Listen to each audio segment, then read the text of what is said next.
What's going on, social media fam? As you know, this is the Keep in Mind show. This is Cool Mover, and I'm here again with the lovely Tori. Hey everybody, back y'all. Yeah, and we finna get into another topic.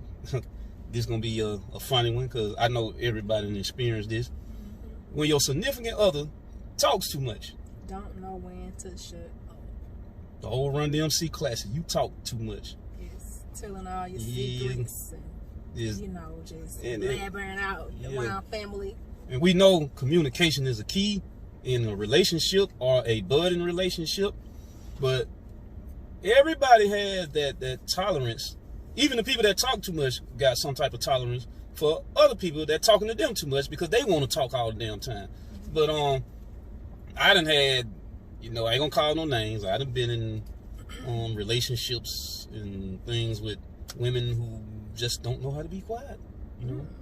How did you handle it? What did you do? Did you just tell her, or you was like throwing hints, or you just like blatantly said you talking to her? I mean, in the beginning, you try to put up with things because you really want to get to know the person, and you like look at like this just might be one of their only flaws or their biggest flaw. You kind of look past, but if it persists on, you be like, especially somebody, and I like debating. Don't get me wrong, but if somebody is always debative, and especially when you combative and debative, that becomes the issue. So, what you think? Well, I can deal with talkative because I talk a lot too. I even have to kind of monitor it. However, I don't think I talk to the point where it's annoying or somebody can see it as a disadvantage, or or if it may cause them not to like me, or at least I haven't been told that. Yeah. So like for me, I don't think I've ever dated someone who just talked so much till it was a turnoff. But I have dated someone where I confided in them and we were close, like with family, and they would go back and tell a family member, and then it's like now it's the conversation between me and them, and I confide in that person. So it's like that's that to me is like you talking too much, because I wanted to tell you. I didn't want them to know, even though you may find it's something that's small. I wanted to keep it between you and I. Yeah. So I just kind of I don't do it in a rude way, but I just go ahead and tell them like that was meant for you and I. I didn't want you to tell, your cousin or your sister. Exactly. Even though her and I are close, we still need some type of boundaries in our, relationship where we don't share everything that go on unless we agree to do it. Now, granted, I have done it before, and my friend was like, why you told your mama that? I didn't want her to know that. So I've done it too now. And when he told me, I said, you know what, you're right. I said, I'll be more careful. I won't say anything. So I'm not going to say I'm perfect or I haven't done it. But the minute somebody tell me, because I like good karma. So even if I don't care about somebody personally, I try not to just straight up display it, or I try to just let them know. So if somebody tell me something they don't like, I try to correct it if I feel like it's rational. You know what I mean? So I just was like, oh, okay, you right, my bad. And I didn't even think nothing of it. But he was just like, why you said it to your mom? Yeah. So. And I know, like, dealing with women especially, like, women like to tell their friends, like, literally everything about this relationship. Especially they got that one close friend. Yeah. And sometimes they tell too much stuff. Because, I mean, you got to know when to shut up. That's true. You know what I'm saying? Not be telling all your business, because you may end up, the friend may end up with your significant other because you're doing too much talking. So, I don't know. I like, like I said, I like the conversation. Communication is the key. But when you're on the phone and you're trying to talk and the person talking over you, they can't let you get a point out. Yeah. That becomes a little bit irritating, especially when the person always think they know what they damn talking about. Yeah.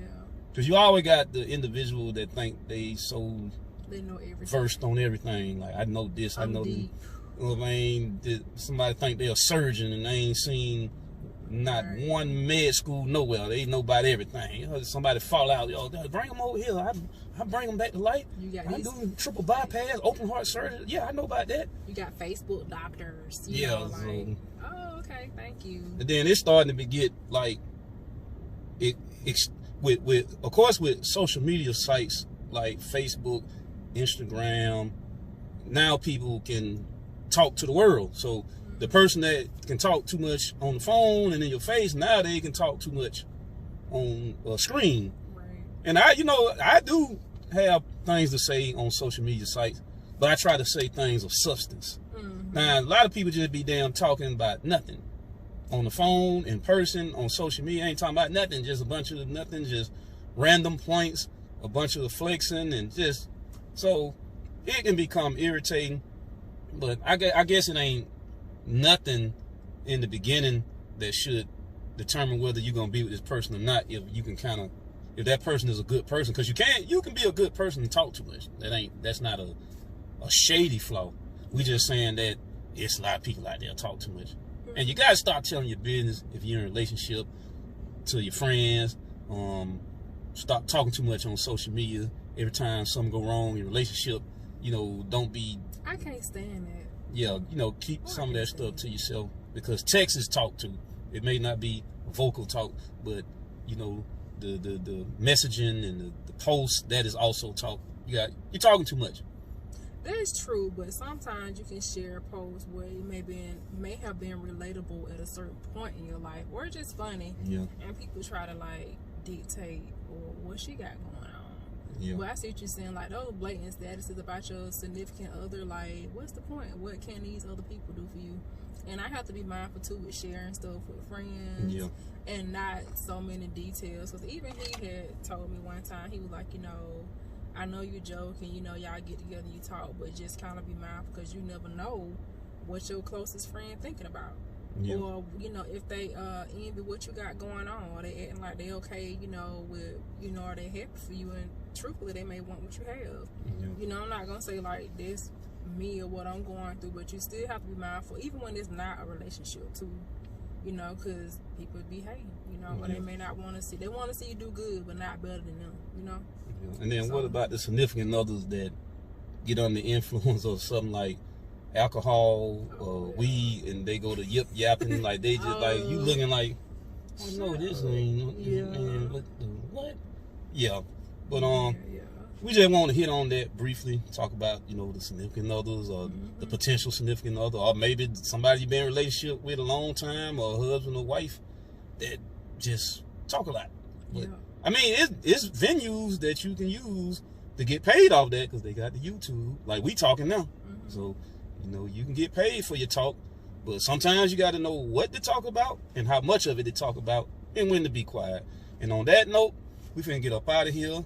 As usual, I wish everybody peace and prosperity, good health and wellness. This is the Keep in Mind Show. Subscribe to the Keep in Mind channel. Once again, it's the lovely Tori, and we out. Good night.